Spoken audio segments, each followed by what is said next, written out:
Creation Sri Lanka YouTube channel එකට ඔයාලව ආදරෙන් පිළිගන්නවා. ඉතින් අද මම ඔයාලට හදලා පෙන්නන්න යන්නේ healthy recipe එකක්.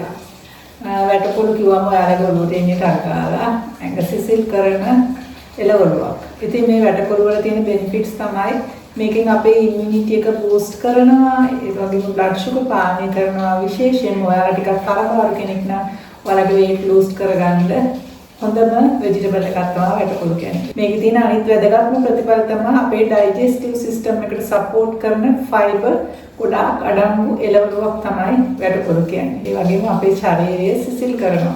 ඉතින් මේ වගේ ගුණදායක දේශීය vegetable අපිට තියෙනකොට ඇයි අපි ඒව දිහා බලන්නේ නැතුව හැමතිස්සෙම අර මේ western type එකට කන්න හදන්නේ? එහෙම කරන්න එපා. මේවා ගොඩාක් ගුණදායක මේ එළවලු අපි හදමු වැටපොළු ව්‍යංජනය. වැටකොළු කිරට.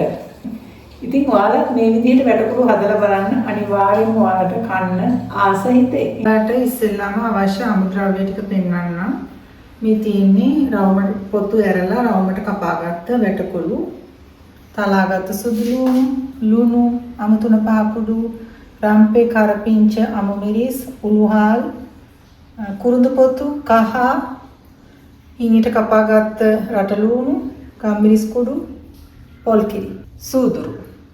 මේ තියෙන්නේ මම වැටකොළු එක හදන්න ගන්න මැටි ඇතිලිය. මම මේ ඇතිලියට අවශ්‍ය ද්‍රව්‍ය ටික එකතු කරනවා. ඉස්සෙල්ලාම කපාගත්ත වැටකොළු ටික මේ විදිහට එකතු කරනවා.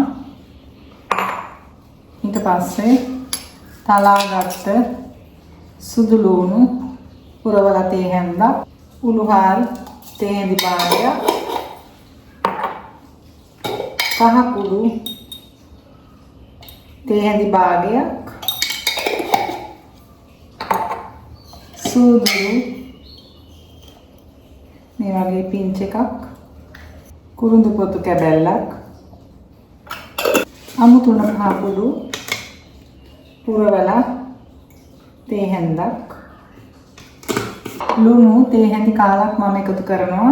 අපි පස්සේ අවශ්‍ය නම් තව එකතු කරගන්නවා. දැන් රම්පේ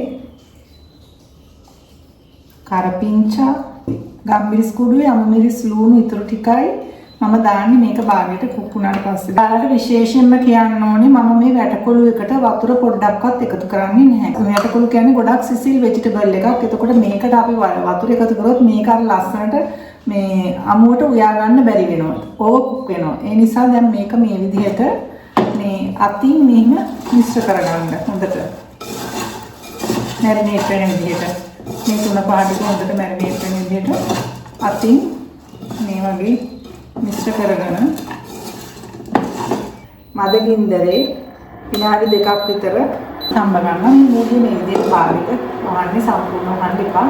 තැඹිලා වැඩි වෙනවා. මේ බලන්න මම ඔයාලට කිව්වනේ වතුර දාන්න එපා කියලා. ඒක වහන්නත් එපා. මේක ඇරලා තමයි මේ විදිහට හදන්නේ. නැත්නම් අර වැටකොළු එකේ තියෙන ජූසි ගතිය ඔක්කොම නැති වෙනවා.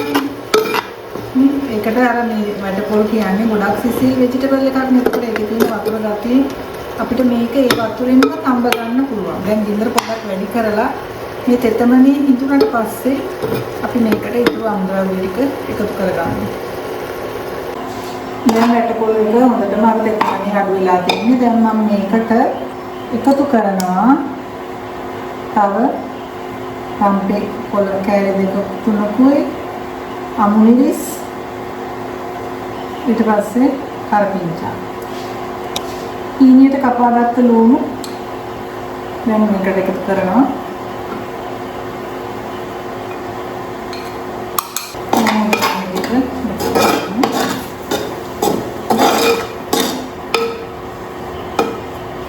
දැන් මම මේ විදිහට මේකට පොල්කිරි එකතු කරා.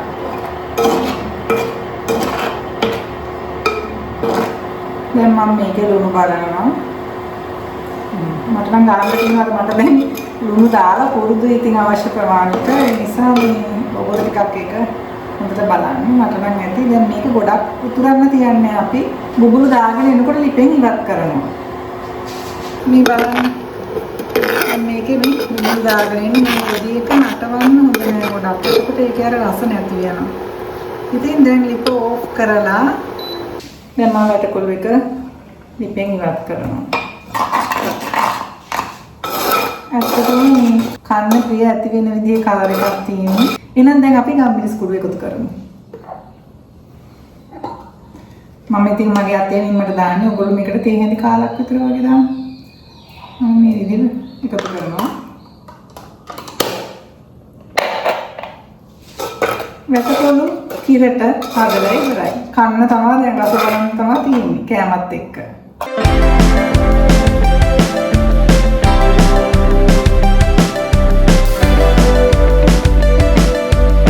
ඉතින් මම හිතනවා ඔයාලා මගේ විදිහට වැටකුළු හදන්න අද ඉගෙන ගන්න ඇති කියලා. ඒ ක්‍රමය හොඳයි කියලා ඔයාලා හිතනවා ඇති කියලා මම හිතනවා. ඕනම දෙයක් අපිට හරිම පහසුයි කරගන්න අපි අවශ්‍ය අමුද්‍රව්‍ය ටික ඉස්සෙල්ලාම සූදානම් කරලා තියාගත්තම ඉක්මනට යන්න පුළුවන්. විනාඩි 5න් මේකත් ඉවරයි. මේ වගේ අලුත්ම රෙසිපි එකකින් නැවත හමු වෙනතුරු ඔයාලා හැමෝටම සුබ දවසක්.